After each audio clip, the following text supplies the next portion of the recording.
সবাইকে অনেক অনেক শুভেচ্ছা জানিয়ে শুরু করছি আমাদের আজকের ক্লাস হচ্ছে আমাদের জাতীয় বিশ্ববিদ্যালয়ের MBA প্রিলিমিনারি টু মাস্টার্সের ব্যবসায় পরিসংখ্যান। তো ব্যবসায় পরিসংখ্যানের ক্ষেত্রে এই ব্যবসায় পরিসংখ্যানের প্রত্যেকটা ক্লাস ধারাবাহিকভাবে দিব। তবে এই অধ্যায়ের অঙ্কগুলো করতে হলে আমাদেরকে বেসিক জিনিসগুলো একটু বুঝতে হয়।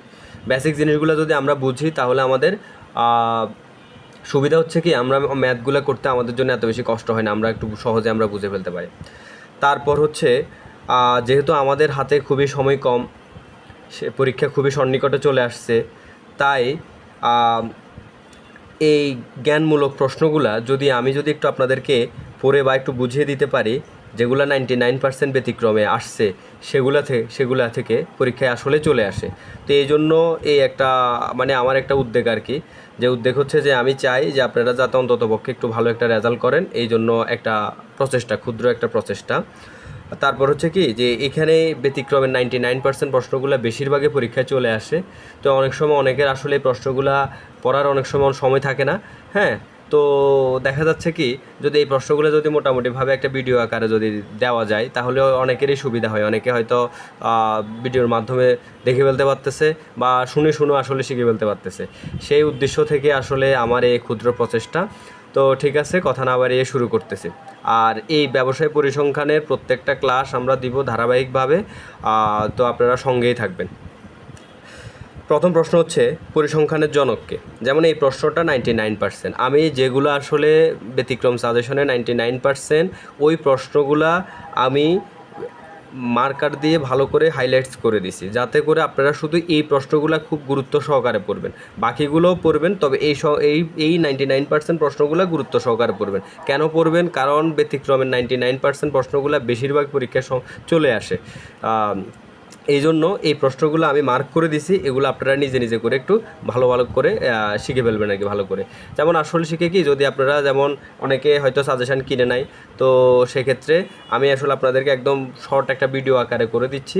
আপনারা প্রত্যেকটা ক্লাস সুন্দরভাবে যদি দেখেন, আশা করি এই প্রশ্নগুলোতে ভালো একটা নাম্বার ক্যারি করতে পারবেন। কারণ জ্ঞানমূলক প্রশ্নগুলো এমন একটা অবস্থা যেগুলোতে গোটা নাম্বার হইলেই 1 নাম্বার, এখানে কাটার কোনো নাই আর কি। আর না হলে 0, এখানে এর বেশি বাদ কোনোভাবেই দিতে পারবে না।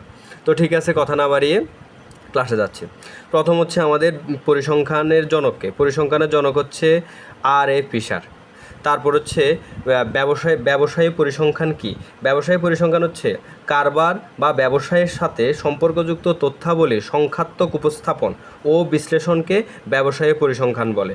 এখানে এই কারবার বা কারবার যে কথা, ব্যবসাও একই কথা। তো এই জন্য আপনারা সবসময় যদি কারবারটা না বলে বা একবার বলেন যে ব্যবসায়ের সাথে সম্পর্কযুক্ত তথ্যাবলীর সংখ্যাত্মক উপস্থাপন ও বিশ্লেষণকে ব্যবসায়ী পরিসংখ্যান বলে।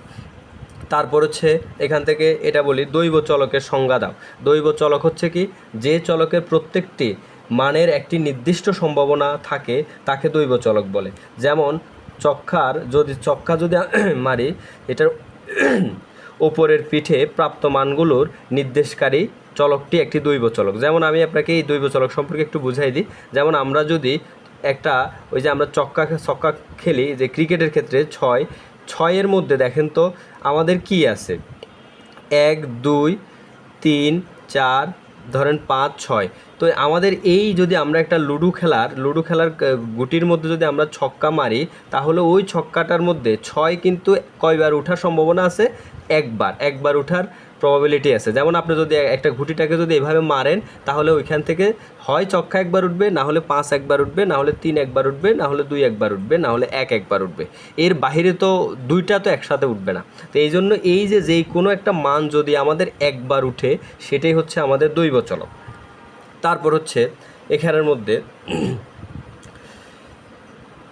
কোন পরিসংখ্যানবিদ পরিসংখ্যানকে গড়ের বিজ্ঞান নামে অভিহিত করেছেন? তাহলে অধ্যাপক A.L. বাউলি তিনি গড়ের বিজ্ঞান নামে অভিহিত করেছেন। নমুনা কি? নমুনা হচ্ছে কোনো বিশেষ উদ্দেশ্যে যখন সমগ্রকের একটি অংশ নির্বাচন করা হয় তখন তাকে নমুনা বলে। এবার নমুনার ইংরেজি প্রতিশব্দ কি?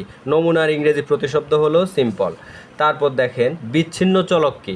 যখন কোনো চলক একটি নির্দিষ্ট পরিসরে সমস্ত বাস্তব মান গ্রহণ করতে পারে না, তখন তাকে বলা হয় বিচ্ছিন্ন চলক। এবার অবিচ্ছিন্ন চলক কি? যখন কোনো চলক একটি নির্দিষ্ট পরিসরে অবিরত বাস্তব মান গ্রহণ করে তখন তাকে বলা হয় অবিচ্ছিন্ন চলক। এবার দেখেন বাংলাদেশে সমস্ত মানুষ সমগ্র হলে ঢাকা শহরে মানুষ কি হবে, নমুনা হবে। তারপর দেখেন ছোট নমুনা বলতে কি বোঝায়, নমুনা তথ্যের সংখ্যা কম হলে 30-এর চেয়ে কম তাকে ছোট নমুনা বলা হয়। এবার আসেন আমাদের সমগ্রকের ইংরেজি প্রতিশব্দ কি। সমগ্রকের ইংরেজি প্রতিশব্দ হচ্ছে পপুলেশন, যেটা হচ্ছে জনসংখ্যা আর কি।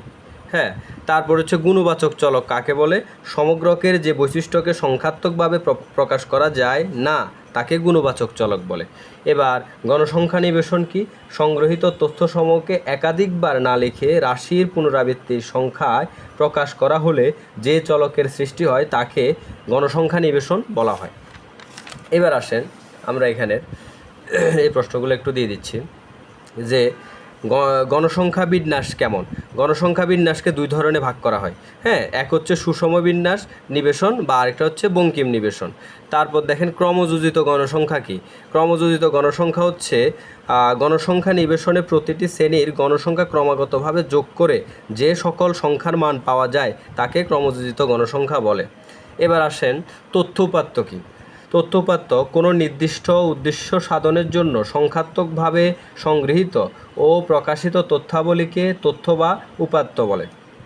এবার দেখেন খ বিভাগের মধ্যে আমাদের এই দুইটা প্রশ্ন বেশি গুরুত্বপূর্ণ। যেমন হচ্ছে পরিসংখ্যানের বৈশিষ্ট্য আলোচনা করো, এটা 99%, 99%। তারপর হচ্ছে ব্যবসায়ী পরিসংখ্যানের সংজ্ঞা দাও। তারপর হচ্ছে ব্যবসায়ী পরিসংখ্যানের গুরুত্ব আলোচনা করো। তো প্রত্যেকটা অধ্যায়ের এইভাবে ভিডিও দিয়ে দিব, আপনারা সবাই এই ভিডিওগুলো সব ভালোভাবে